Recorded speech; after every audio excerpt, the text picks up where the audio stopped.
Hello friends, welcome to healthy meals Tamil. இன்றைக்கி நம்ம வீடியோவில் பார்க்க போகிறது ரொம்பவே யம்மியான, அதுவும் சின்னவங்கலேருந்து பெரியவங்க வரைக்கும் எல்லாரும் ஒரே மாதிரி விரும்பி சாப்பிடக்கூடிய ஒரு ரைஸ் ரெசிபிங்க. அதுவும் லஞ்ச் பாக்ஸுக்கு ஏற்ற ஆனியன் ரைஸ் ரெசிபி தாங்க இன்றைக்கி நான் உங்களுக்கு இந்த வீடியோவில் செஞ்சு காமிக்க போகிறேன். வெறும் ஆனியன் மட்டுமே இருந்தால் போதுங்க, வேறு எந்த வெஜிடபிள்ஸுமே இந்த லஞ்ச் பாக்ஸ் ரெசிபிக்கு தேவையில்லை. ஸோ நீங்களும் இதே போல் உங்கள் வீட்டில் ஆனியன் ரைஸ் ட்ரை பண்ணி பார்த்துட்டு மறக்காமல் உங்கள் கமெண்ட்டை நம்ம வீடியோக்கு கீழே மென்ஷன் பண்ணுங்கள். அப்போதான் இனிமேல் பார்க்குற நம்ம ஃப்ரெண்ட்ஸுக்கும் இந்த ரெசிபி செஞ்சு பார்க்கணுன்ற இன்ட்ரெஸ்ட் வரும்.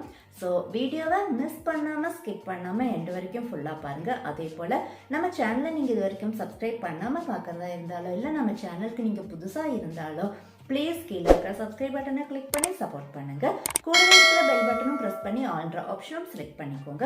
அப்போ தான் நம்ம சேனலில் வர அப்கமிங் வீடியோஸ் உங்களுக்கு உடனே நோட்டிஃபிகேஷனில் வரும். இப்போ நம்ம யம்மியான லஞ்ச் பாக்ஸுக்கு ஏற்ற ஒரு சூப்பரான ரெசிபி ஆனியன் ரைஸ் எப்படி செய்யலான்னு பார்க்கலாங்க. ஆனியன் ரைஸ் செய்யறதுக்காக இந்த மாதிரி ஒரு பேன் ஸ்டவ்வில் வச்சு அதில் 1 டேபிள் ஸ்பூன் நெய் ஊற்றிருக்கேங்க. நெய் லைட்டாக மெல்ட் ஆகி வரும்போது இதில் 1 டீஸ்பூன் பெருஞ்சீரகம் போட்டிருக்கேன். பெருஞ்சீரகம் முழுசாகவே தாங்க போட்டிருக்கேன், க்ரஷ் பண்ணி எல்லாம் போடலை. இது லைட்டாக பொரிஞ்சு வரும்போது இதில் 3லிருந்து 4 பெரிய சைஸ் பூண்டை இந்த மாதிரி 2ஆக கட் பண்ணி 1-2 தட்டி போட்டிருக்கேங்க. ஃபுல்லாக மேஷ் பண்ணி போட வேண்டாம், இந்த மாதிரி 1-2 தட்டி போட்டால் போதும். அதோட பச்சை ஸ்மெல் போகிற வரைக்கும் நல்லா இந்த அளவுக்கு வதங்கின பிறகு ஒரு 2 மீடியம் சைஸ் பெரிய வெங்காயம் எடுத்துருக்கேங்க. எடுத்து நல்லா ஸ்லைஸாலாம் கட் பண்ணல, கொஞ்சம் ஓரளவுக்கு மீடியம் சைஸில் கட் பண்ணி உதிரி உதிரியாக போட்டிருக்கேன். வெங்காயத்தை போட்டு நல்லா இந்த அளவுக்கு வதக்கி எடுத்துக்கலாங்க. ஸ்டவ் கம்ப்ளீட்டாக லோ ஃப்ளேம்லேயே தாங்க இருக்கணும். லோ ஃப்ளேமில் வச்சு வதக்கும் போது தான் வெங்காயம் கலர் மாறாமல் அதே சமயம் நல்ல ஓரளவுக்கு மீடியமாக வதங்கி வரும். இந்த ரைஸ்க்கு வெங்காயம் ரொம்ப வதங்கி குழஞ்சிட வேண்டாங்க, லைட்டாக வதக்கினாலே போதும். நான் இது வரைக்கும் இன்னும் உப்பு போடல, ஏன்னா நமக்கு நல்லா வெங்காயம் வதங்கி வரணுன்னா மட்டும்தான் நம்ம உப்பு போட்டு வதக்குவோம். பட் நான் இதில் வந்துட்டு உப்பு இன்னும் போடலை, ஏன்னா நமக்கு ரொம்ப அதிகமாக வதங்கி வர வேண்டிய அவசியம் கிடையாது. அந்த மாதிரி ரொம்ப வதங்கிட்டாக்கா ரைஸ் சாப்பிடும்போது வெங்காயம் கடிப்படாது, அப்போது அவ்வளோ டேஸ்டாகவும் இருக்காதுங்க. ரைஸ் சாப்பிடும்போது அதோடு கூட ஆனியனும் சேர்ந்து கடிப்படும் போது தாங்க இந்த ஆனியன் ரைஸ்க்கான டேஸ்ட் இருக்கும். பாருங்கள், நல்லா இந்த அளவுக்கு வதங்கி வந்திருக்கு. இப்போ இதில் தேவையான மசாலா போட்டுடலாம். 1/2 ஸ்பூன் காஷ்மீரி மிளகாத்தூள், 1/2 ஸ்பூன் மிளகுத்தூள், 1/4 ஸ்பூன் மஞ்சத்தூள், 1/4 ஸ்பூன் மல்லித்தூள். இதெல்லாம் போட்ட பிறகு மசாலாவோட பச்சை ஸ்மெல் போகிற வரைக்கும் நல்லா கைவிடாமல் வதக்கி எடுத்துக்கணுங்க. ஸ்டவ் கம்ப்ளீட்டாக லோ ஃப்ளேம்லேயே இருக்கணும், அப்படி இல்லாட்டி வெங்காயம் நம்ம போட்டிருக்கிற மசாலா எல்லாமே அடிப்பிடிச்சு கரிஞ்சு போயிடுங்க. ஸோ கண்டிப்பாக நம்ம குக் பண்ணும்போது ஸ்டவ்வை லோ ஃப்ளேமில் வச்சு குக் பண்ணும்போது தாங்க டேஸ்ட்டும் நல்லாயிருக்கும். ஸோ இதே போல் ஸ்டவ்வை லோ ஃப்ளேம்லேயே வச்சு கைவிடாமல் நல்லா இந்த அளவுக்கு வதக்கி எடுத்துக்கலாம். அதே சமயம் வெங்காயம் ரொம்ப வதங்கிடவும் கூடாதுங்க. பாருங்கள், நல்லா இந்த அளவுக்கு வதங்கி வந்திருக்கு. நம்ம போட்டிருக்கிற மசாலாவோட பச்சை ஸ்மெல்லெல்லாம் போய் நல்ல ஒரு சூப்பரான ஸ்மெல் வர ஆரம்பிச்சிருக்குங்க.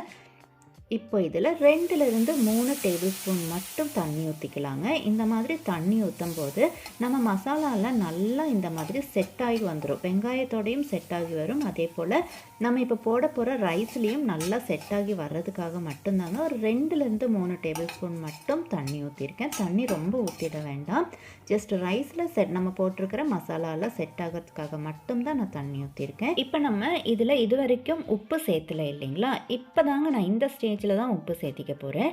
நம்ம ஆரம்பத்திலே உப்பு சேர்த்திருந்தோம் அப்படின்னாக்கா வெங்காயம் வதங்கி குழஞ்சு போயிடும். அந்த மாதிரி வெங்காயம் குழஞ்சு போயிட்டாக்கா வெங்காயம் ரைஸ் சாப்பிட்றதுக்கு நல்லா இருக்காதுங்க. ஸோ அதனால தான் நான் உப்பு கடைசியாக போட்டிருக்கேன். இப்போது இந்த அளவுக்கு நல்லா வதங்கின பிறகு இதில் ஏற்கனவே வேக வச்சு எடுத்துருக்கிற ரைஸுங்க, நான் 1 கப் அளவுக்கு வேக வச்சுருக்கேன். இந்த ரைஸை நம்ம இப்போ இதில் போட்டுடலாம். நல்லா வேக வச்சு ஆறின பிறகு தாங்க போடணும், அப்படி இல்லாட்டினாலும் குழஞ்சு போயிடும்.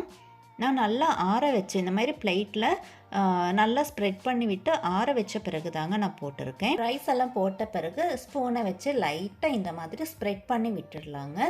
இந்த மாதிரி ஸ்ப்ரெட் பண்ணி விட்ட பிறகு மெதுவாக நம்ம மிக்ஸ் பண்ண ஆரம்பிச்சிட்டாலே போதும்.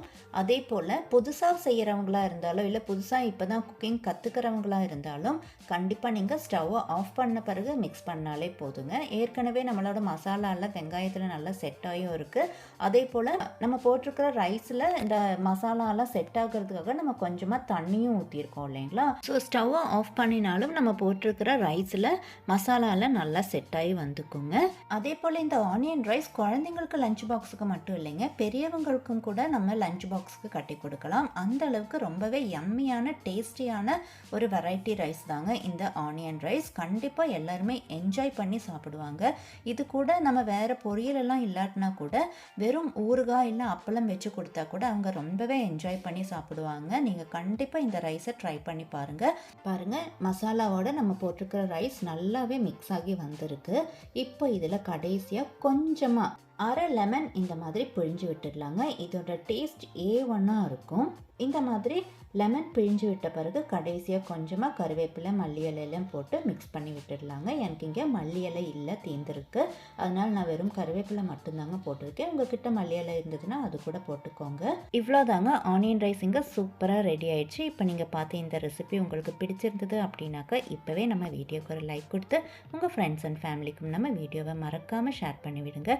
அதே போல் ஒரு தடவையாவது நீங்களும் உங்கள் வீட்டில் இதே போல் ஆனியன் ரைஸ் ட்ரை பண்ணி பார்த்துட்டு எப்படி இருந்ததுங்கிற கமெண்ட்டை நம்ம வீடியோக்கு கீழே மென்ஷன் பண்ணுங்கள். இதே போல் நல்ல ஒரு ரெசிபியோட அடுத்த வீடியோவில் பார்க்கலாங்க. தேங்க்யூ ஃபார் வாட்சிங்.